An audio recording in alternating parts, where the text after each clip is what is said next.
Hello বন্ধুরা, কেমন আছো? সবাইকে প্রণাম দিলাম।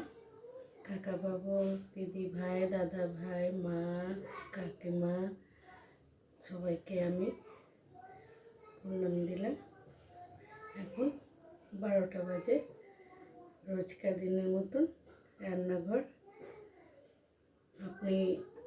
আপনারা তো আমার নাম জানেনই হবে, তো রোজ দিনের মতন রান্না করে হাজির হলাম।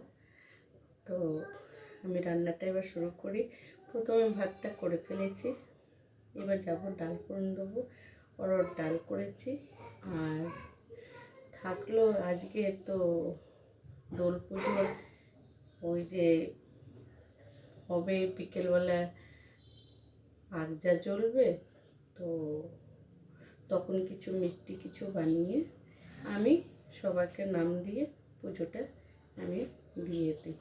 পুজোটাতে কী দিই আপনাদেরকে আমি বিকেলবেলা যদি করব সন্ধেবেলা, তো আপনাদেরকে নিশ্চয়ই আমি দেখাবো। আপনারা আমার পাশে থাকবেন। আমি কী যে বানাবো আর কী যে ঠাকুরকে আমি দেবো, তাহলে আমার মঙ্গল কারটা ভালো যাবে। তো আমি ডালটা ফোড়ন দিয়ে দিই। ডালটাতে প্রথম একটু তেল দিলাম। তো অরহর ডাল করবো, তো অরহর ডালটা আমার হয়ে গেছে। অরহর ডালটা আমার হয়ে গেছে। তো আমি এতে দুটো শুকনো লঙ্কা ছেড়ে দিচ্ছি। এই যে দুটো শুকনো লঙ্কা দিয়ে দিলাম। সবাই দোল পুজোতে সবাই ভালো থাকবেন, সুস্থ থাকবেন, আর খুব রং খেলবেন মনের মতন। আর সন্ধ্যেবেলা গুরুজনদেরকে, যারা ছোট আছে তাদেরকেই বলছি, গুরুজনদের পায়ে আবির দিও, আমার দিক থেকেও দিয়ে দিও গুরুজনদেরকে। গুরুজনকে তো আমি আর দিতে পারবো না, তাই জন্য আমি শ্বশুরবাড়ি থেকে যতজন গুরুজন আছেন তাদের আমি প্রণাম দেবো। প্রণাম দেওয়াটা উচিত, বাচ্চারা শিখবে, বাচ্চারাও দেবে। তো দোল পুজোটা তো কালকে হবে না, কালকে তো আবার গরম, তাই জন্যে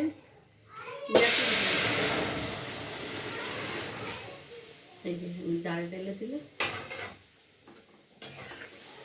ডালটা একটু বেশি দিচ্ছি। তো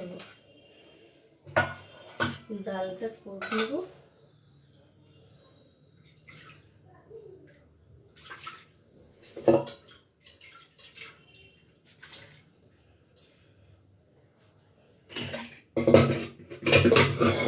করে বাচ্চাদেরকে খাইয়ে হাজব্যান্ড আসবেন আজকে খাবার খেতে। আজকে ওনার অফিসে আজভর আছে, তো আজকে করে নেবেন। কালকে ছুটি থাকবে, পরশু ছুটি থাকবে, আবার 5 তারিখে অফিসটা খুলে যাবে। হতে পারে উনি ছুটি নিতে পারেন, যদি নিতে পারেন। যদি না নেন তাহলে কোনো ব্যাপার নেই। বাচ্চাদের 6 তারিখ থেকে আবার স্কুল খুলে যাবে। তো বাচ্চার 6 তারিখে শনিবার পড়ে যাবে, রবিবার দিন আবার 8 তারিখে, 9 তারিখে স্কুল হবে, 10 তারিখ থেকে আবার বাচ্চাদের আমার পরীক্ষা আরম্ভ হবে। কথা বলতে বলতে আমার ডালটা হয়ে গেছে। ডালে আমি আগে হলুদ নুন দিয়ে দিয়েছিলাম, তো ডালটা একটু বেশি গলে গেল। বাচ্চারা থাকে বাড়িতে না, আমার কাজ ভালো করে হয় না। এদিকে দুধ বসিয়েছি, দুধটা আমি জাল দিয়ে দিই, দুধের কাজ আছে, তাই জন্য দুধটাকে আমি জাল দিচ্ছি। এই যে ডাল ফোড়ন হয়ে গেছে।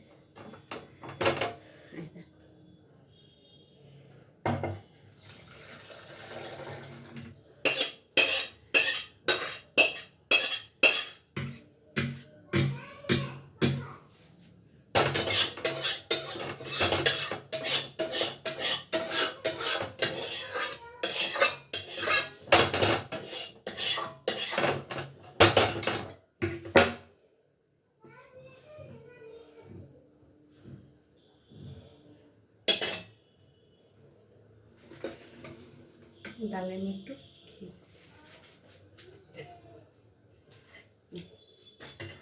আমার বাড়িতে আমি সরগুলো জমা করে ওই সর দিয়ে আমি ঘিটাকে পেতে দিই। অনেকগুলো সর আবার হয়েছে, তো সরটা পাটার কারণটা কী আছে আপনাদের আমি যখন ভিডিও করব তখন আপনাদেরকে আমি দেখিয়ে দেবো।